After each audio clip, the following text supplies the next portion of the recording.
Yhtenä keskeisenä tavoitteena Edilex AI-palvelun kanssa meillä on ollut se, että juridisen tiedon hakeminen ja käyttäminen pitää olla todella paljon nykyistä helpompaa ja nopeampaa. Me ollaan huomattu, että monessa käyttötapauksessa Edilex AI pystyy tuottamaan tiiviin, laadukkaan vastauksen oikeuslähteineen siten, että käyttäjä voi säästää aikaa jopa 70–90%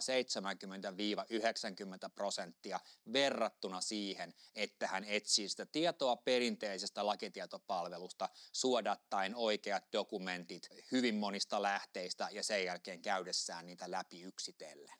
Esimerkkejä voisi luetella todella monia, mutta yksi tavallaan hyvin keskeinen esimerkki on se, että käyttäjä etsii tietoa tietystä lakimuutoksesta. Sen jälkeen hän lähtee katsomaan, mitä on ollut lainsäätäjän tarkoituksena tässä muutoksessa. Hän saattaa katsoa, mitä oikeuskäytäntöä löytyy siihen liittyen. Hän saattaa käydä katsomassa, mitä oikeuskirjallisuus toteaa asiasta.